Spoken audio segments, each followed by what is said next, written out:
कहानी पुरानी जरूर है और आपने सुनी भी होगी, पर कई बार कहानी की शिक्षा इतनी महत्वपूर्ण होती है कि उसे बार बार सुनना जरूरी हो जाता है ताकि हम सतर्क हो सकें, बार बार अपने जीवन में जाग सकें कि कहीं हम भी तो ऐसा नहीं कर रहे।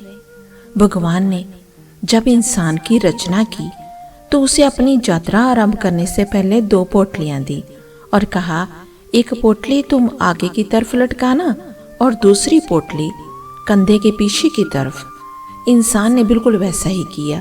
फिर भगवान ने कहा, ध्यान से सुनो, तुम्हारी नजर सिर्फ और सिर्फ आगे वाली पोटली पर होनी चाहिए, पीछे वाली पर नहीं। इंसान हामी भरकर वहां से चला गया। इंसान ने ठीक वैसा ही किया जैसा उसे भगवान ने बताया था कि आगे वाली पोटली को बार बार देखना। आगे वाली पोटली में उसकी कमियां थी और पीछे वाली पोटली में दुनिया की कमियां थी। वह जब भी आगे वाली पोटली को देखता तो उसे अपनी कमियां नजर आती और वह एक एक करके अपनी कमियां सुधार गया और उसकी तरक्की होने लगी। वह बहुत अच्छा इंसान बनता गया, बेहतर से बेहतर खुशहाल होता गया। उसने कभी भी पीछे वाली पोटली पर नजर तक नहीं डाली। एक बार वह तालाब के किनारे नहाने के लिए रुका। उसने दोनों पोटलियां तालाब के किनारे छोड़ दी। नहाकर जब वह बाहर आया तो उसे समझ ही नहीं आया कि कौन सी पोटली आगे वाली थी और कौन सी पोटली पीछे वाली, क्योंकि दोनों बिल्कुल एक जैसी थी। अब गड़बड़ यह हुई कि उसने पीछे वाली पोटली आगे टांग ली और आगे वाली पीछे। अब उसे पूरी दुनिया में कमियां ही कमियां नजर आने लगी। वह ठीक नहीं, वह ठीक नहीं, बच्चे निकम्मे हैं, पड़ोसी बेकार हैं, सरकार बेकार है। जहां देखो वह कमियां ही कमियां। अब वह हर जगह कमियां ढूंढने लगा सिवाय खुद के, क्योंकि उसे भगवान की वह बात याद थी कि नजर सिर्फ आगे वाली पोटली पर रखना। अब उसका बहुत बुरा अंजाम होने लगा। वह पतन की तरफ बढ़ने लगा। नकारात्मक ने उसे घेर लिया। वह हर इंसान उसे बुरा लगने लगा। उसकी दुनिया नरक बनने लगी।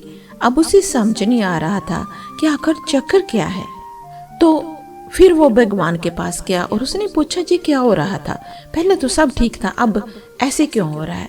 तो भगवान ने कहा कि पहले जो था ना, तेरा ध्यान अपनी कमियों पर था, अब लोगों की, इसलिए तू तरक्की नहीं कर रहा, क्योंकि तू खुद को सुधार नहीं रहा।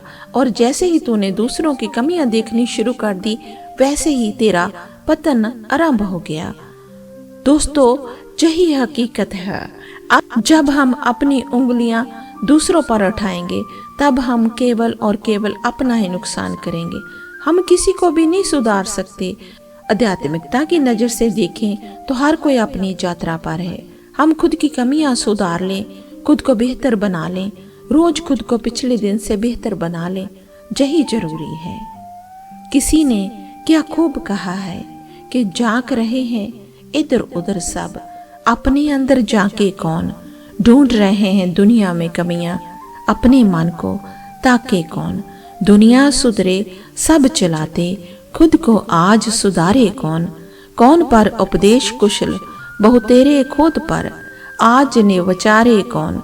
हम सुधरे तो जग सुधरेगा, जी सीधी बात, विचारे कौन। फिर मिलेंगे दोस्तों अगली कहानी के साथ। तब तक के लिए अपना ख्याल रखना और हमेशा मुस्कुराते रहना।